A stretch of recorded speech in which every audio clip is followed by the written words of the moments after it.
I welcome you to Ccwa number 91 of the Church of Uganda at 150 years, a celebration of our state and our church. In this sequel, we shall revisit the state visit of Kabaka Daudi II to Great Britain in 1913.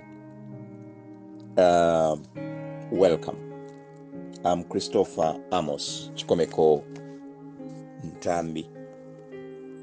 The 16-year-old tall and slim, handsome Kabaka Daudi II by 1913 spoke what is called colloquial or colloquial English, thanks to his British tutor, John Ramsay Starrock, who arrived in Uganda strictly for that job on the 17th of April 1905.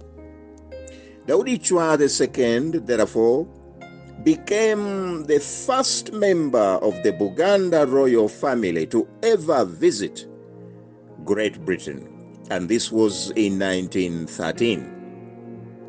Therefore, his departure was a very big event at Port Luzira, for a very big crowd of about 3,000 people showed up. Leading the send-off was the Kabaka's own Lubuga, the Narinya Lubuga, or in English, she's called the Coher, who is always a lady or a sister, a biological sister or cousin. They govern together. The Kabaka must have a Coher princess. So leading off the send-off was the princess Maria Margarite Kamwanda.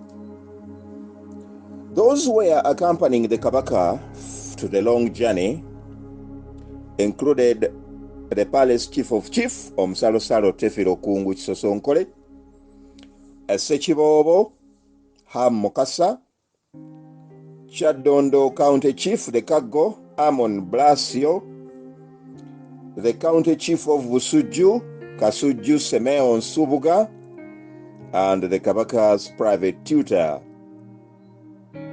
John Ramsay Starrock. The party left on the 8th of May 1913 aboard the ship, the steamer ship called Clement Hill, and it took them all the way to Kisumu or Port Florence. Remember, Port Florence was no longer part of Uganda. The border had changed. The order in council law changed the borders. Uganda was no longer extending up to Naivasha. It was pulled all the way to the Ugingo Island in Lake Victoria. And so the travelers went to the railway station. There was no incident, of course. This was no longer part of Uganda. And the Kabaka and his 5 officials were accepted in the Europeans' only first-class compartment of the train by virtue of the fact that they were very important people, VIPs. They had a tour of Mombasa by the time they arrived there, and as a matter of fact, their departure on a bigger ship did not happen until the 12th of May, and that ship took them to the Sea of Eden, to the Red Sea, and finally the Mediterranean Sea. In the Mediterranean Sea, they docked at Port Marseille of France, and there they disembarked, took a train, they crossed France, and then they arrived at the Channel Sea. There they had to cross with another ship, a steamer ship, and then they arrived safely in England. Now, from Port Dover, south of England, across the Channel Sea from France, they took the train, and the train took them to the famous Victoria Station in London, and that is where the welcoming ceremonies were held. Traditionally, for state visits, the welcoming ceremony, the state welcoming ceremony is always held there at the Victoria Station. So the Kabaka had to inspect a guard of honor, and among the British government parties receiving him were the colonial secretary, the Right Honor, who was also the minister in charge of, or the secretary in charge of foreign affairs. They call him the foreign secretary, also the colonial secretary. He was called the Right Honorable Lewis Vernon Harcourt. And of course, on part of the royal family, there was the Prince of Wales. The Prince of Wales had several names. He was a very young man. He was 19 years old. And the Prince of Wales was called Edward, Albert, Christian, George, Andrew, Patrick, David. Remember, as Prince of Wales, he was the heir to the throne, and he was 19 years old. Of course, in future sequels, we shall see that he's the king who ruled England for only 1 year, as a matter of fact, less than 1 year. And he had to abdicate the throne because of his desire to marry a divorcee American.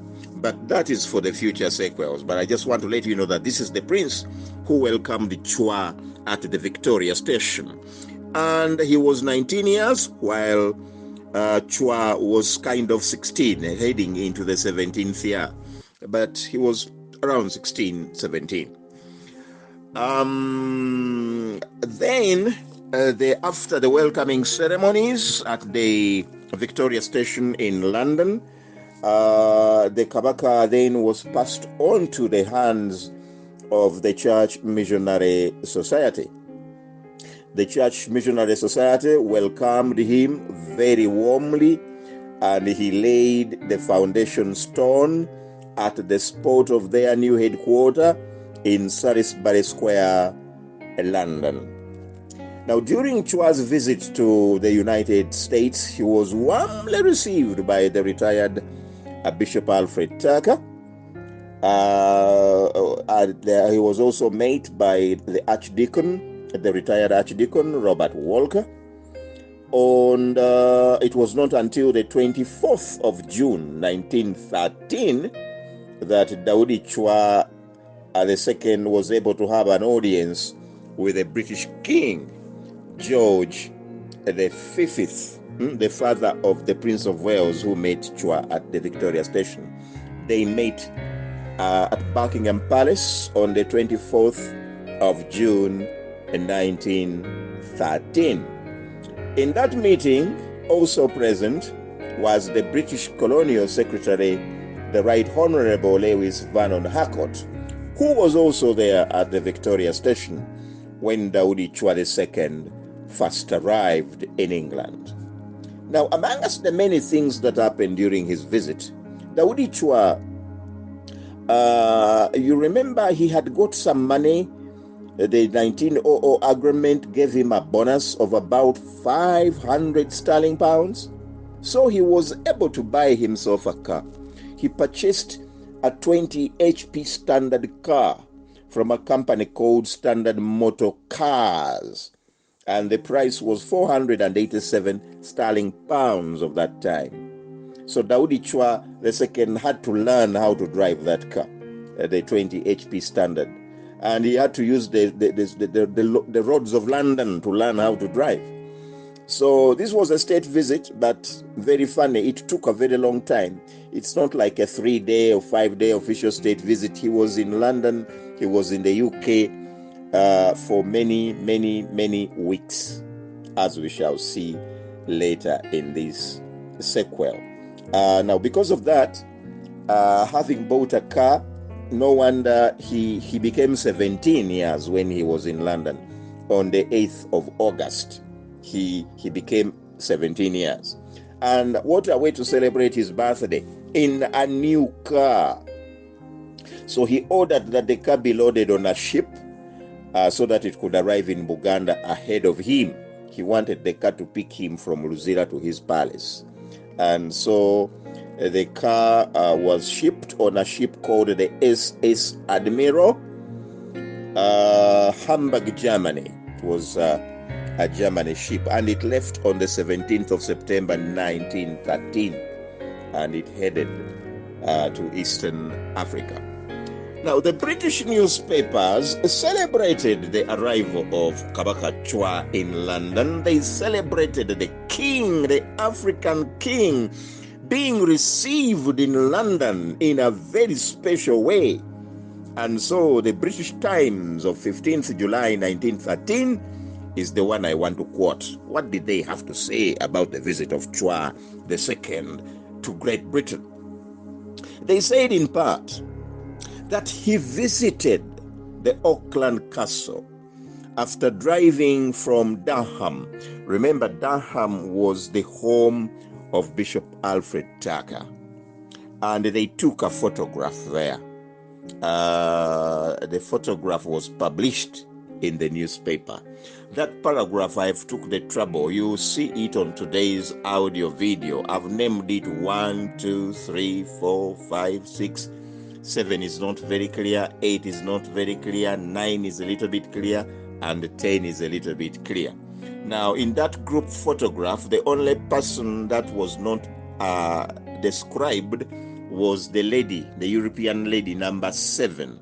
She's the only one without a name. But all the others, I have given you the full names as they appeared on the 15th of July 1913 in the British Times of London.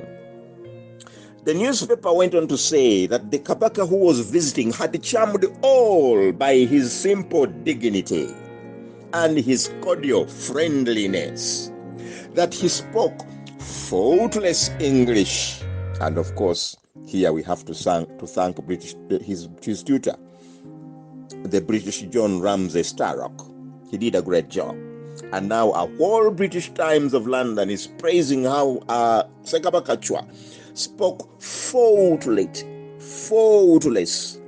English. The newspaper went on to praise the Kabaka that he had alert intelligence. You know, when you are ever alert. This is how the newspaper was praising Daudi Ccwa. And that he was always in his state rich blue robes. Here in the photograph, it's not colored, or it's semi-colored. You are unable to see the colors apart from seeing white and black. And they are in robes. So now, for the first time, we are getting to know the color of Kabaka Ccwa's robe, that it was rich blue. And of course, this was a state visit. So the newspaper is calling it in his state rich blue robes. The newspaper goes on to say that he was tall, he was an upright king, and that he was very striking. Oh my God, the newspaper goes on and on and on and on. I don't have the time in this sequel to describe it all. Anyway, the Kabaka ended his 90 days official state visit in early September 1913. And when it ended, he headed straight by train to Port Dover, and from there by sea across to France, and through France to Italy. Now in Italy, he had a tour of Rome. Who wouldn't when you visit Rome? When you visit Italy. Anyway. And so it was not until the 10th of September 1913 that he was able to meet the Pope of Rome, and his name was Pope Pius XI. So the first executive leader of Uganda to ever meet a Pope of Rome became Ccwa II, and the date, the 10th of September 1913. He was not alone. As they met the Pope, in his company was Hamukasa, Tefero Kungu Chisosonkole, Amoni Blasio, and Semeo Nsubuga. Those were the only ones recorded. The others, although part of the delegation, I think were not part of the team that met the Pope. Now, there was a surprise, and this is where the Roman Catholic Church really becomes very surprising. It is led from Rome, Yeah. So the Pope already had minute details of the situation of the Roman Catholic Church in Uganda. And he knew that as much as the Kabaka was an Anglican, the Coher, the Nali Nyarubuga, was a Roman Catholic. Princess Maria Margarete Kamwanda was a Roman Catholic. That girl, that princess was, I think, the daughter of the Muslim Rashid Karema. So she was a cousin to Daudi Ccwa. And the Pope said, not even say, he removed a box. And the box, inside the box was a metal cross. And he said that metal cross was a gift from the Pope to his Coher, Princess Maria Margarete Kamwanda. And of course, you can guess, your guess is as good as mine. The party were very surprised. Why in the world, or how in the world did the Pope come to know about Maria Margarete? And that's what I mean, that the church, the Roman Catholic Church, is laid from Rome. So the Pope had to know.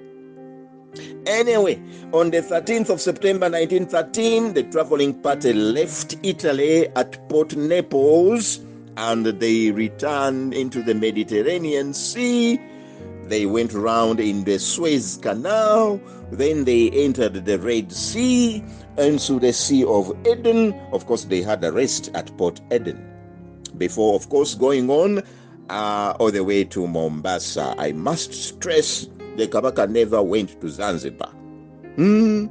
Yeah, this journey is from London to back home. This one, the ship brought him directly to Mombasa, not to Zanzibar. And so the journey home began, of course, by train, from Mombasa by train to Kisumu, and then by ship to Port Luzira, where they arrived on the 6th of October 1913. And therefore, all we can say is, Sarasajja Kabaka, welcome back home. And thank you for making Buganda proud. Not only then, but up to this day. That historic visit is fully recorded in the archives of the English people, that a black African king received state honors on a visit to Great Britain. May the good Lord bless us all.